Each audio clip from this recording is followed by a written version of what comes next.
레오나르도 다빈치는 최후 만찬을 그리기 전에 친구와 아주 심하게 다투었습니다. 그는 최후의 만찬에 등장하는 인물 중에 예수를 배반한 가룟 유다의 얼굴을 제일 먼저 그렸습니다. 그와 심하게 다툰 친구의 얼굴을 가룟 유다의 모델로 삼았습니다. 이번에는 예수님을 그릴 차례였습니다. 그는 며칠 동안 구상하고 또 애를 쓰는데도, 아무리 애를 쓰고 또 생각을 하는데도 예수님의 얼굴이 떠오르지가 않았습니다. 그러던 중에 자신 속에 있는 친구에 대한 증오심이 그 구상을 가로막고 있다는 사실을 깨달았습니다. 그래서 그는 즉시 가룟 유다의 그 그림을 지웠습니다. 그리고 친구에게 찾아가서 용서를 구했습니다. 그리고 화실로 돌아왔는데 정말 놀랍게도 이미 그의 생각과 머릿속엔 예수님의 인자한 얼굴이 구상되어 있던 것입니다.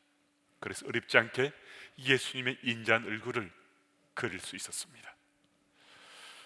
오늘 본문 말씀은 바로 이 용서의 문제를 다루고 있습니다. 21절에서 베드로가 이렇게 예수께 묻습니다. 형제가 내게 죄를 범하면 몇 번이나 용서해 주리까? 7번까지 하오리까? 이 질문을 들은 예수께서 7번뿐만 아니라 7번을 7번까지라도 할지니라라고 말씀했습니다. 질문을 했던 베드로나 그 질문을 들었던 다른 제자들도 이해할 수 없는 예수님의 답변이었습니다. 자신들이 예상했던 훨씬 넘어서는 답변이었기 때문입니다. 7번을 이름없이 하면 490번입니다. 누군가가 잘못을 범했는데 490번을 용서해 준다는 것은, 이것은 거의 불가능한 일입니다.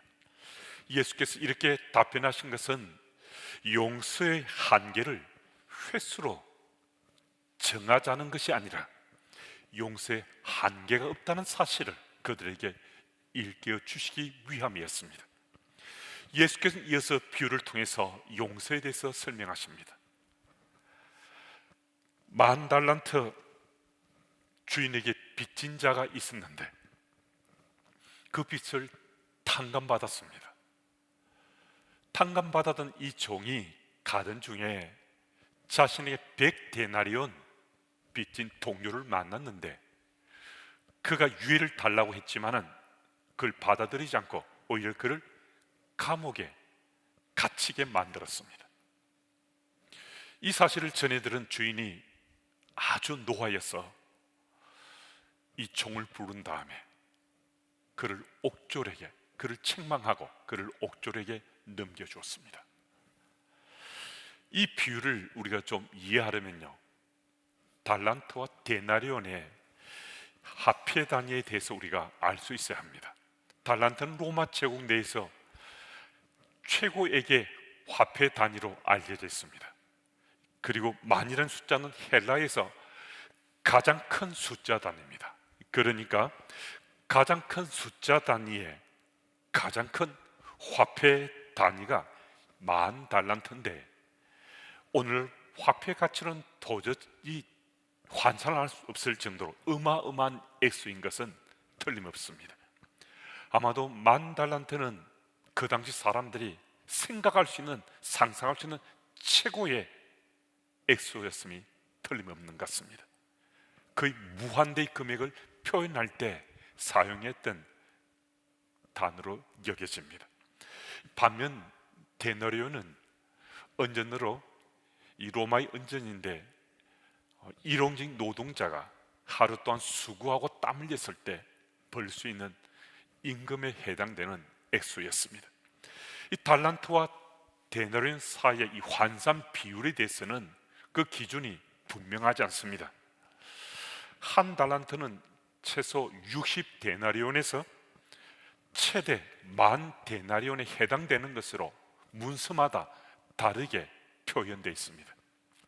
따라서 본문에서 10,000달란트는, 그리고 이 100데나리온은 그 비유가 최소 6,000배에서 최대 100,000배에 이르는 것을 느낄 수 있습니다. 그러니까 본문의 비유 속에서 악한 종은 최소한의 비율로 말하자면 자기는 6천만 원을 빚졌는데 겨우 많은 빚진 자를 옥에 갇히게 만들었다는 겁니다. 최대 비율로 따지자면 자신은 100억을 탕감받았는데 자기에게 단돈 많은 빚진 자를 용서하지 않고 옥에 갇히게 만들었다는 겁니다. 우리가 이 비유를 들으면 어떤 생각이 듭니까? 이 악한 종에 대해서 어떻게 그럴 수 있느냐고 우리가 붕괴할 수 있습니다. 그런데 여러분, 이 악한 종이 나하고는 전혀 상관없을 것 같습니까? 우리도 이 악한 종이 될 수 있고 지금 우리가 이 악한 종처럼 살아갈 수도 있습니다. 시편 32편 1절은 이렇게 기록되어 있습니다.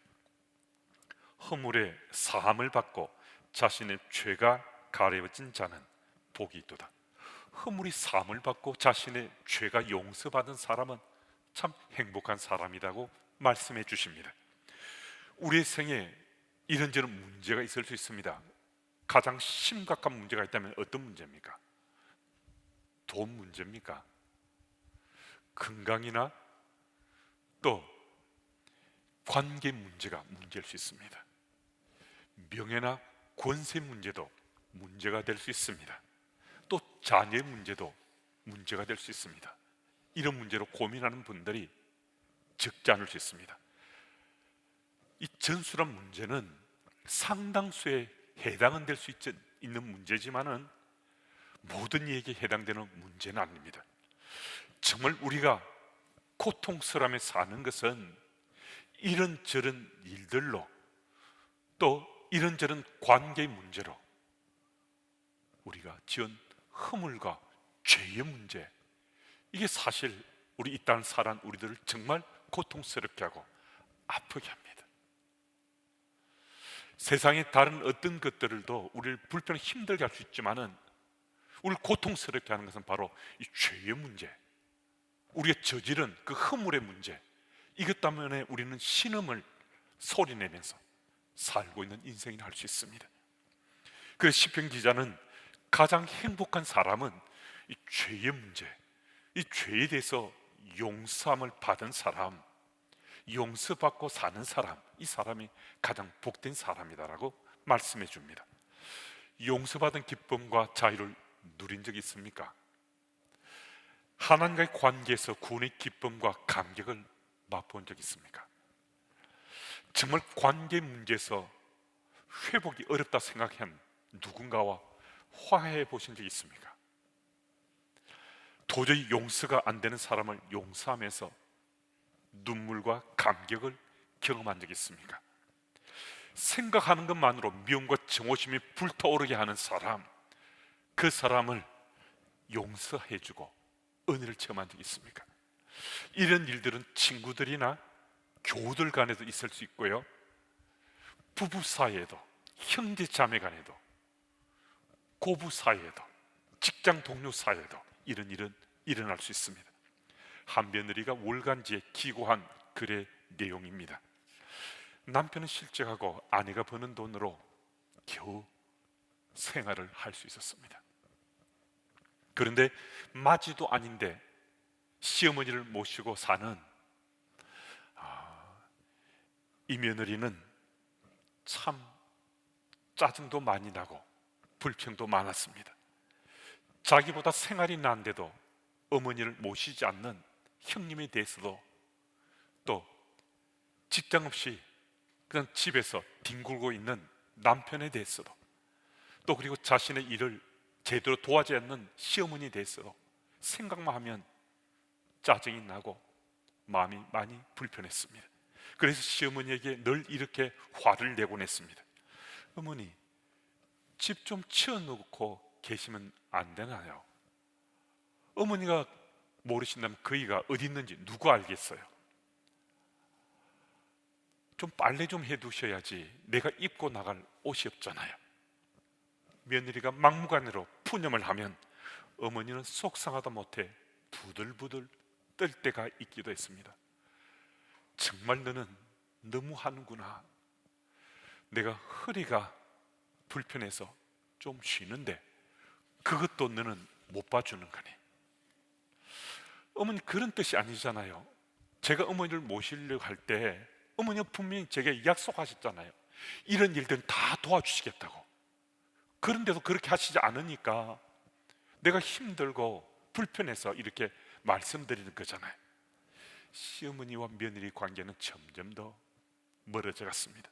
그런데 어느 토요일 며느리는 직장을 일찍 퇴근한 날이어서 장을 보려고 가던 참이었습니다. 마침 남편도 취업을 하게 됐습니다.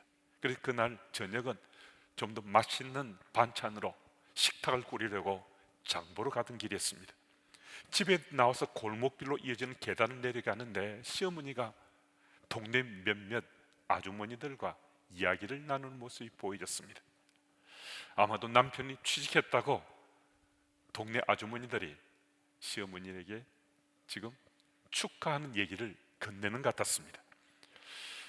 가까이서 들어보았는데 그중 한 아주머니가 며느리에 대해서 물었습니다.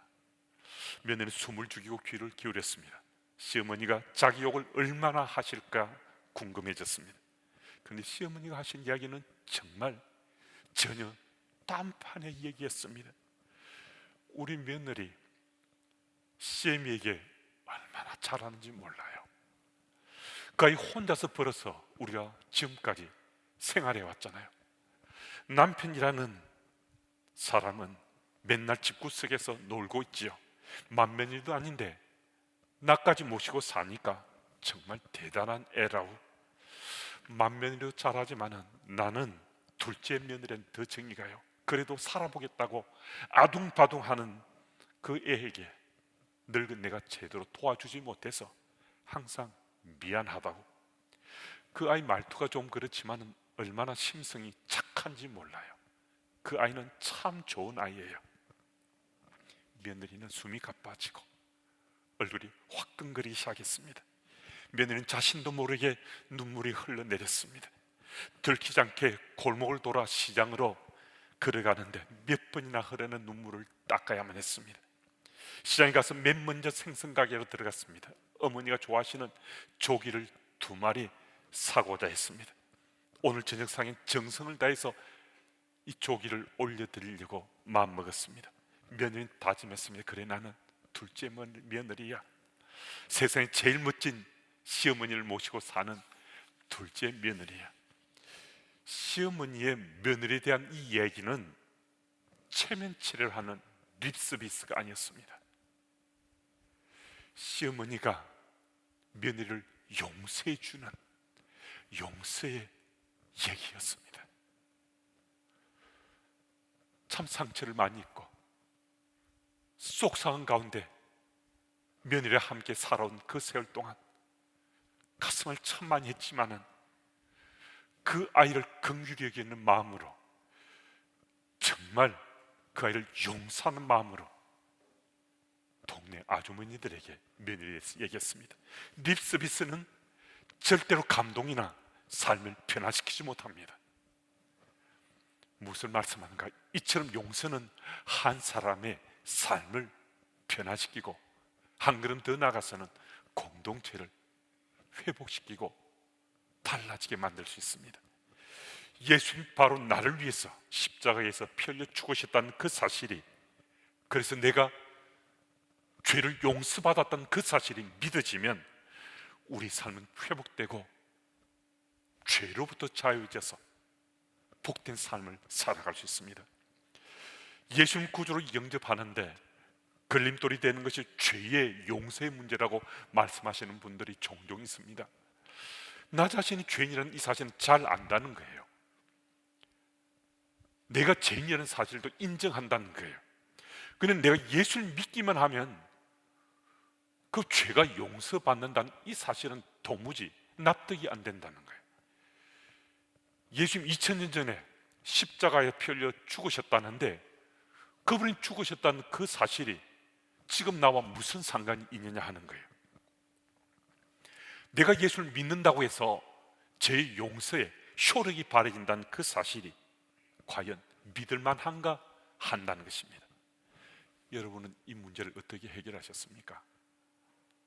저도 모태신앙이지만은 이 죄의 문제에 대해서 많이 고민하고 갈등해 보기도 하고, 때로는 이것은 그냥 그들도 보지도 않으려고 팽개쳐 두기도 했지만은, 여전히 이 죄의 문제,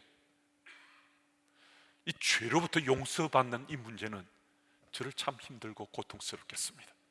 그러다 군문에서 성경 공부를 통해서 이사야 41장에 43장 말씀을 공부하는 가운데 43장 1절 말씀에서 내가 너를 구속하였고 내가 너를 지명하여 불렀나니 너는 내 것이다 하는 이 말씀이 제게 믿어졌을 때, 저는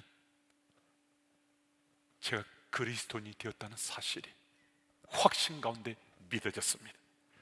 예수님 피공로로 저의 모든 죄가 사하였다는 그 사실이 정말 믿어진 거예요. 믿음을 갖는다는 것은요, 정말 은혜요 선물이라는 사실을 저는 그 현장에서 일깨움 받았습니다. 죄 속에는 여전히 제 흔적이 남아있는데도요, 죄책감이 사라졌습니다. 정말 신기했습니다. 제가 천사가 된 것이 아니에요. 그런데 죄의 문제로부터 완전히 저는 자유해졌습니다. 죄의 족쇄가 되고 죄의 올무가 되었던 모든 죄로부터 완전히 자유해진 기쁨과 감격을 누리면서 눈물 콧물 다 흘리고 한동안 주님 앞에 무릎 꿇고 있을 수밖에 없었습니다. 예수님이 저의 죄를 대속하시고자 십자가에 피 흘려 죽으셨다는 그 사실이 말씀을 통해서 제게 믿어졌을 때 정말 저는 자유자가 되었고 제 생의 모든 문제가 해결된 것 같았습니다. 그날 이후에 저는 정말 그리스도인이 되었구나 하는 이런 분명한 자식을 갖게 됐습니다. 그리고 그날 이후에 단 한 번도 제가 그리스도인 되었다는 이 사실에서 흔들림이 없었습니다. 단 한 번도 제가 그리스도인 살아가는 이 삶에 대해서 의심해 본 적 없습니다. 그런데 여러분, 이런 믿음이 생기고 나니까요, 저희 모든 죄가 용서받았던 믿음이 생기고 나니까 또 다른 문제에 봉착했습니다. 이젠 용서받는 것이 아니라 용서하는 것이 제게 문제가 됐습니다. 세상 밖에 아닌 세상 속에 살고 있는 우리들인지라 때로는 상처를 주기도 하지만 또 상처를 받기도 합니다. 세상 속에 사는 인생 우리들의 천국 가는 그날까지 상처를 주고받으며 살 수밖에 없는 인생들입니다. 세상 속에서 그니 교회 밖인 세상 속에서뿐만 아니라 교회 안에서도 교우들끼리도 이 상처를 주고받을 수 있습니다. 이건 그러면 어떻게 할 것인가? 당연히 용서를 해야 되는 거죠. 에베소서 4장 32절 말씀입니다. 서로 친절하게 하며 불쌍히 여기며 서로 용서하기를 하나님이 그리스도 안에서 너희를 용서하심과 같이 하라. 또 골로새서 3장 13절 말씀입니다.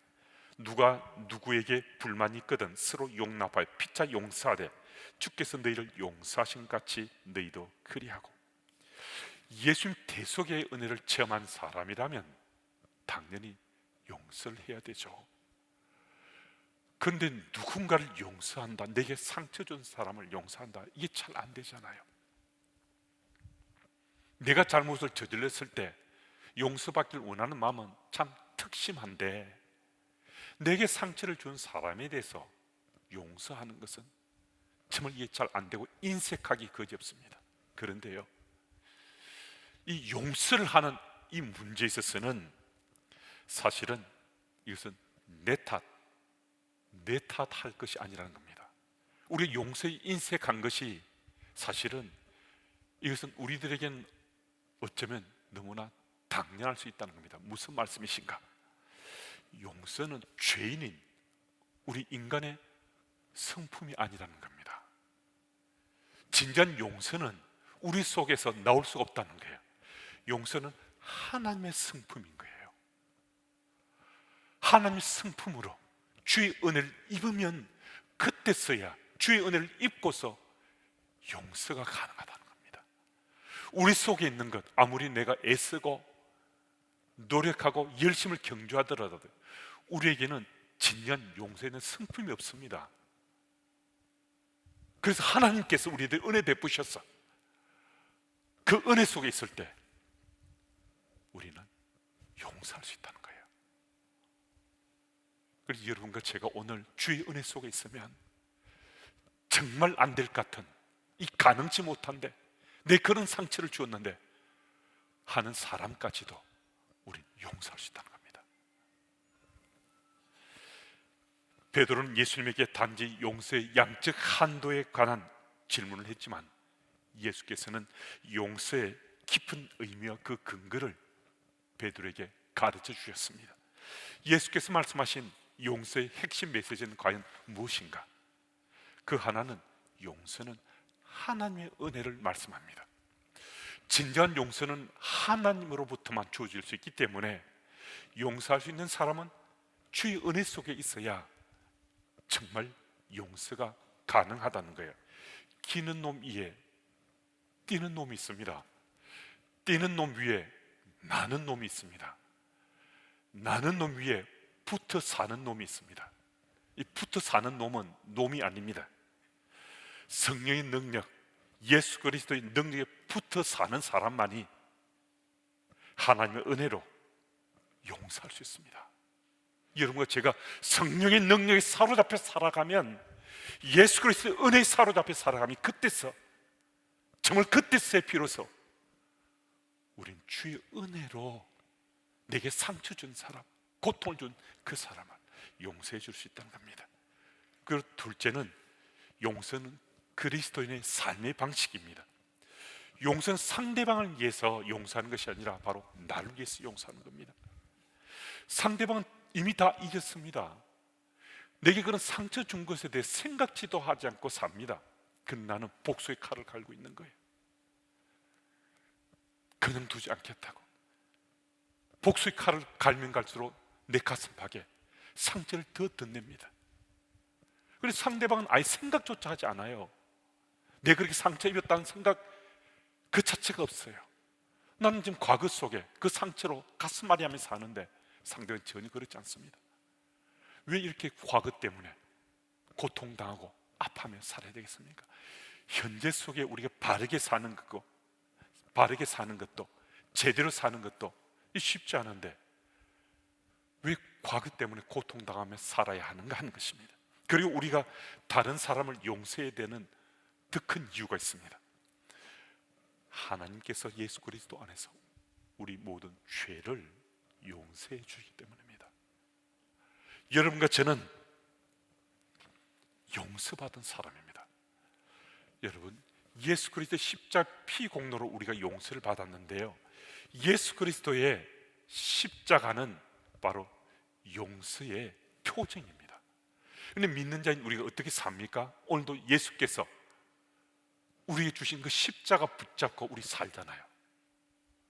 믿음의 삶은 예수 그리스도의 십자가 붙잡지 않고는 살지 못하는데, 무슨 말씀입니까? 용서의 표징을 붙잡고 우리 사는 사람들이 용서하지 않는다면 우린 지금 그리스도인으로 살지 못하는 거죠. 그리스도 살지 않는 거죠. 여러분, 우리는 이미 용서받았지만은 또 용서받을 인생들입니다. 이전에 우리 지은 죄에 대해서 예수 십자가의 보혈의 피 공로로 우리 다 용서받았습니다. 그렇다고 우리 죄 짓지 않습니까? 또 죄를 짓게 됩니다. 이미 용서받은 것에 대해서 믿음에 확신했습니다. 완전히 자유했습니다. 그럼에도 우리는 또 죄를 짓게 됩니다. 그런데 우리가 지을 죄에 대해서 용서받을 사람이 우리입니다. 용서를 이미 받은 죄인이지만은 앞으로 또 용서를 받을 죄인들로 사는 것이 우리 믿는 자의 삶입니다. 그러하다면 용서하기 위해서 우리들도 더 훈련하고 더 자신의 삶을 고쳐 세워야 됩니다. 그래야 내게 상처 주는 사람을 우리는 용서할 수 있습니다. 왜냐하면 이미 용서받은 우리인데, 그럼에도 또 용서받아야 될 인생이 바로 우리 까닭에 내게 상처 준 사람도 우리도 용서하며 살아야 된다는 것입니다. 그리할 때 용서하는 자만이 진정한 승리자요 진정한 행복을 누릴 수 있는 사람이 되는 것입니다.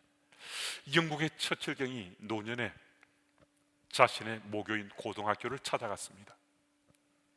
전쟁 영웅이요 국민적 영웅이 모교를 찾아온다는 그 소식에 교장 선생님 비롯한 선생님들, 학생들이 강당에 다 모였습니다. 처칠 경의 강연을 들으려고 학생들은 펜과 노트를 준비해서 명강사로 알려져 있는 처칠 경의 얘기를 한마디도 빠뜨리지 않고 적고자 모두 그 강당에 모였습니다.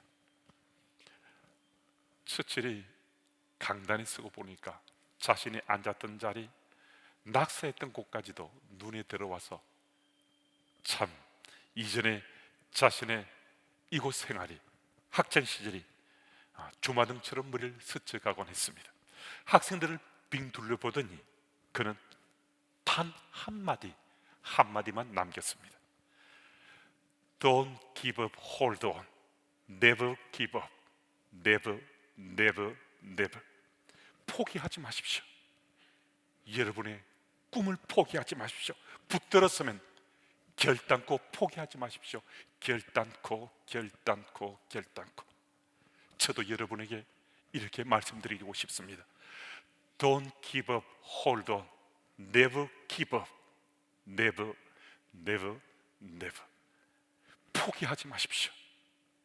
여러분의 결심을 포기하지 마십시오. 용서하고자 마음먹은 그 용서의 마음을 결단코 포기하지 마십시오. 결단코 기도하겠습니다. 하나님 아버지, 오늘도 예배자로 주께 나와 우리 온 마음으로 예배케 하시니 감사합니다. 오늘은 특별히 장애인 주일로 지킵니다. 세상에 장애 없이 사는 인생은 아무도 없습니다. 그래서 이런저런 면에 장애를 안고 살아온 우리들임을 인정하고 하나님 도심을 구하며 그 장애를 이겨나가며 살아가는 우리 모두 되길 원합니다. 우리들의 힘들고 고통스러운 장애인 용서하지 못하는 것, 이제 용서하며 살아갈 수 있는 주님의 교회 가족들 다 될 수 있도록 주님 도와주옵소서. 내가 당한 일에 대해서 끝까지 용서할 수 없다고 너무나 용서에 인색이던 나의 잘못을 주님 용서해 주옵소서. 용서받은 죄인으로 살았던 우리들, 이제는 주의 은혜 가운데 다시는 죄 짓지 않겠다고 우리가 마음에 결심함에도 또 죄를 지을 수 있는 우리 인생들이기에 이제 내게 상처 준 이도 용서하며 살아가는 주의 백성들 다 될 수 있도록 주님 도와주옵소서. 이번 한 주간도 성령님께 붙어 사는 자가 되어 용서의 은혜를 마음껏 누리기를 소원하며 예수님 이름으로 기도드립니다.